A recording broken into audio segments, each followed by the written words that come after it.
I hope you guys are ready because XRP isn't about to move slowly, it's about to disappear. And I don't mean vanish from charts or fall off interest lists, I mean physically get locked up, absorbed, removed from liquid circulation faster than almost anyone is prepared for. This isn't a hype cycle, this isn't a rumor, this is a supply shock setup that has been quietly building for years. And the moment the final pieces align, it won't unfold gradually. It will happen fast, and most people won't realize what's happening until price is already repricing violently higher. When I say vanishing overnight, I'm talking about massive demand colliding with shrinking available supply at the same time. I'm talking about institutions, banks, payment rails, tokenization platforms, and liquidity providers all pulling from the same finite pool of XRP. And the key thing you need to understand right now is this: supply shocks don't announce themselves ahead of time. They look boring right before they happen. They look uncertain, they look frustrating, and then suddenly liquidity dries up and price adjusts to reality. For those who actually want to understand what's unfolding before the market reacts, I run a private group called XRP Insiders Elite. Inside, I break down institutional behavior, hidden data most people never look at, and forward-looking XRP positioning using clear visuals and deep analysis. It's built for seeing shifts early before narratives and price catch-up. You'll find it linked in the pinned comment. What makes 2026 different is not just one catalyst, it's the convergence of multiple forces all pointing in the same direction at the same time. Regulatory clarity, institutional infrastructure, tokenization, banking integration, global liquidity cycles. These things don't normally line up together, but this time they are. And that's why I believe a lot of people are going to be completely caught off guard once this really starts moving.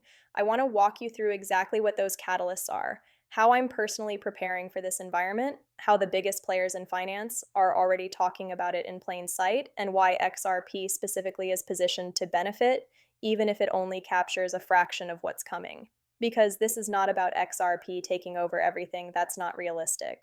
What is realistic is XRP becoming a critical piece of a much larger financial transformation. Before we go deeper, I want you to hear something for yourself. This is Jamie Dimon, CEO of JP Morgan. For years, one of the most outspoken critics of crypto. Listen carefully to how different this sounds compared to just a few years ago. He openly acknowledges blockchain, stablecoins, smart contracts, and JP Morgan's own deposit coin. He talks about moving value, facilitating transactions, improving customer service. And that right there is the tell, because whether people like crypto or not no longer matters. What matters is that the largest financial institutions in the world have accepted that this technology is real. It works, and it's going to be used. Jamie Dimon didn't suddenly become bullish on crypto, he became realistic. And realism from someone like him is far more important than hype from influencers. JP Morgan isn't experimenting for fun. They are building infrastructure. They are positioning themselves for a world where money moves differently than it has for the last 100 years. And here's where a lot of people miss the bigger picture. JP Morgan will absolutely push their own tokenized systems, their own rails, their own coins. Of course they will. Every major bank will try to build their own closed ecosystem, but the global financial system does not function in silos. Bank of America is not going to rely on JP Morgan's coin. European banks won't either. Asian banks won't.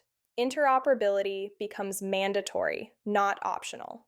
That's where bridge assets come into play. That's where neutral liquidity layers matter. That's where XRP begins to make sense. Not as the only solution, but as a solution that fits into a fragmented competitive banking world. Now let's keep going, because the next piece is just as important, if not more. Tokenization. This is the catalyst almost nobody truly understands yet. Larry Fink, CEO of BlackRock, recently described tokenization as entering its pre-boom internet phase. And that comparison is not casual. The early internet didn't look revolutionary either. It looked slow, clunky, niche, until suddenly everything was built on top of it. Tokenization is the process of taking real-world assets, bonds, equities, real estate, treasuries, funds, and representing them on blockchain rails. This isn't speculative crypto trading. This is financial plumbing. And BlackRock CK doesn't talk about plumbing unless they plan to use it at scale. The reason tokenization matters so much for XRP is because tokenized assets still need liquidity. They still need settlement. They still need to move between jurisdictions, platforms, and institutions efficiently. And when you scale tokenization into the trillions, friction becomes expensive very quickly. Now let me be very clear because honesty matters here. XRP will not be used for 100% of tokenization. Anyone telling you that is selling fantasy.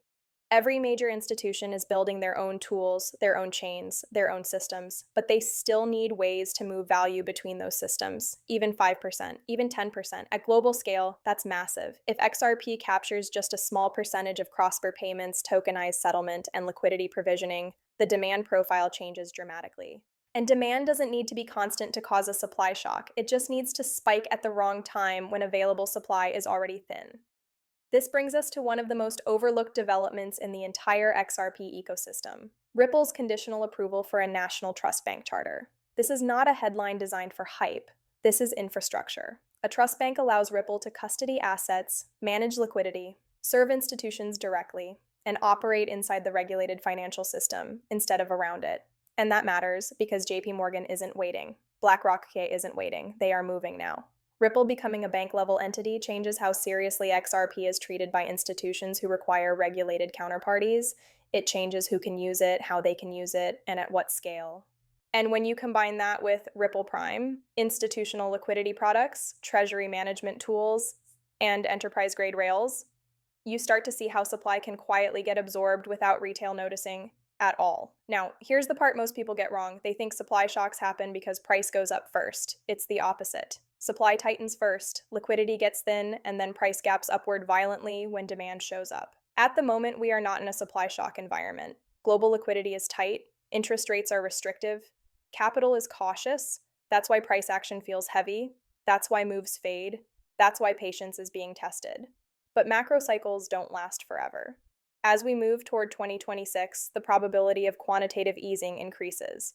Rates come down, liquidity returns, risk appetite expands, and when that happens, capital doesn't ask for permission. It flows to infrastructure that's already built. Now, layer in what's happening in Japan. The Bank of Japan has begun tightening after decades of ultra-loose policy. Historically, every time Japan shifts like this, markets feel pain.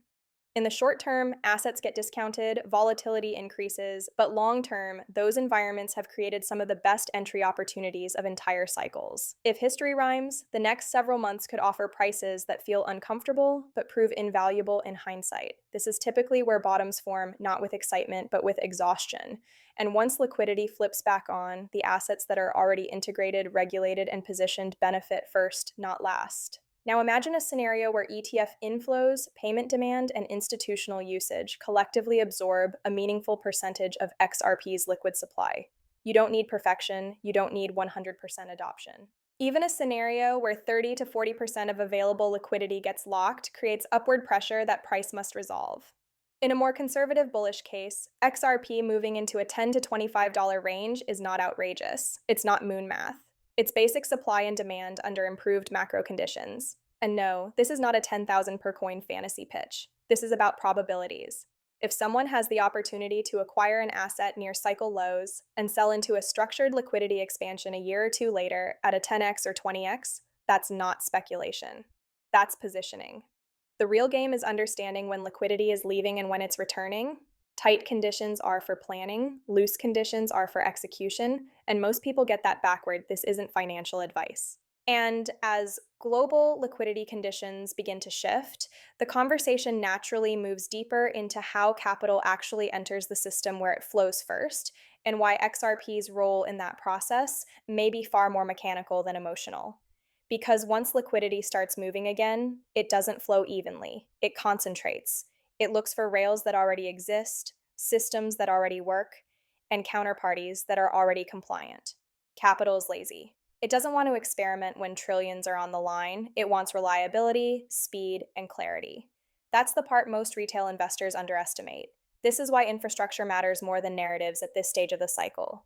When liquidity returns, it won't be asking which coin has the loudest community or the most viral posts. It will be asking which networks can actually move value at scale without breaking, without regulatory uncertainty, and without operational friction. And that's where XRP quietly separates itself from most of the market. Think about what's really happening behind the scenes. Banks aren't debating whether blockchain will be used. That debate is over. They're debating how it will be used, who they trust, and how quickly they can deploy without exposing themselves to risk. That's a very different conversation than the one retail is still having. This is also why so much XRP activity doesn't show up as hype. Enterprise adoption doesn't look exciting. It looks boring until it suddenly isn't. It happens in boardrooms, pilot programs, compliance documents, and liquidity agreements. By the time it's obvious on-chain or on price charts, the positioning phase is already over. Another critical piece here is misunderstanding supply itself. People hear XRP has a large supply and stop thinking. But total supply and liquid supply are not the same thing. What matters in a supply shock is how much XRP is actually available to be bought at current prices when demand spikes. XRP that's locked, escrowed, held long-term, or used operationally is not reacting to short-term price moves. That supply doesn't rush to market just because price ticks up. And the more XRP that gets embedded into payment flows, liquidity pools, treasury operations, and settlement layers, the less responsive that supply becomes. That's how supply shocks form quietly. Now zoom out even further. Cross-border payments alone are measured in the tens of trillions annually. Tokenized assets will dwarf that over time. Even if XRP is just one rail among many, it doesn't need dominance. It needs relevance at scale. And relevance at scale creates nonlinear demand. One of the biggest mistakes people make is assuming demand grows smoothly. It doesn't. Demand shows up in bursts. Regulatory clarity unlocks entire categories of capital at once. A single policy shift can turn not allowed into deploy immediately. We've already seen this pattern with Bitcoin ETFs. Years of waiting, then billions in inflows in weeks. That wasn't organic retail buying. That was pent-up institutional demand finally being allowed to move. Now, imagine similar unlocks happening across payments, banking, and tokenization simultaneously. That's why timing matters more than prediction. You don't need to know the exact day. You need to understand the window. And the window we're approaching is defined by easing financial conditions, not tighter ones. When interest rates fall, leverage increases. When leverage increases, liquidity multiplies. When liquidity multiplies, assets with embedded utility and fixed supply dynamics re-prick first, not last. This is also where emotional discipline becomes everything. Most people buy when price confirms the story. The problem is that by the time price confirms the story, the asymmetric opportunity is already gone. The risk-reward flips. You're no longer early. You're late and hoping momentum saves you. The uncomfortable phases, sideways action, drawdowns, boredom, are where positioning actually happens. That's true in every market cycle, not just crypto. The difference is that crypto compresses time. What takes years in traditional markets can happen in months here. That compression works both ways. Gains come fast, but so do mistakes. This is why I focus less on exact price targets and more on probabilities. A 75 to 85% probability of a bullish supply-demand imbalance is far more actionable than a fantasy scenario with a 1% chance. Professionals don't need perfection. They need edges. A potential move from $1 to $10 or $25 doesn't require miracles. It requires conditions that have already existed before aligning again. That's it. No conspiracy, no secret deal, just macro liquidity and infrastructure converging. And if conditions don't align, then capital waits. Patience is also a position. That's the part social media never teaches. Sometimes doing nothing is the highest skill move available. What matters is having a plan before the environment shifts. Knowing where you're accumulating, where you're trimming, and where you're exiting when liquidity gets euphoric again. Because euphoria will return. It always does. And when it does, discipline disappears. When everyone agrees something is inevitable, that's usually when risk is highest. So the real question isn't will XRP go higher? The real question is whether you're prepared emotionally and strategically to act before it becomes obvious, and whether you'll actually execute when conditions flip instead of freezing or chasing. I've said this before, but it's worth repeating. Wealth in markets isn't built by predicting the future perfectly. It's built by repeatedly putting yourself in favorable situations and letting probabilities work over time. XRP, in my view, represents one of those situations heading into the next liquidity expansion, not because it's magical, but because it's positioned at the intersection of banking, payments, regulation, and tokenization. Very few assets sit there cleanly. That doesn't mean there won't be volatility. There will be. There always is. But volatility is not risk when you understand the cycle. Volatility is risk only when you don't. As we move closer to that shift in global conditions, the noise will increase, price predictions will get louder, emotions will get stronger, and clarity will get harder to find. That's why having structured research, visual frameworks, and calm analysis matters more than ever. If you want access to exclusive behind the scenes XRP insights, the kind most people never see, I keep all of my premium XRP research, infographics, and deep dive breakdowns inside XRP Insiders Elite. This is where I connect the dots early and show how smart money is positioning before it becomes obvious. You'll find it linked in the pinned comment below.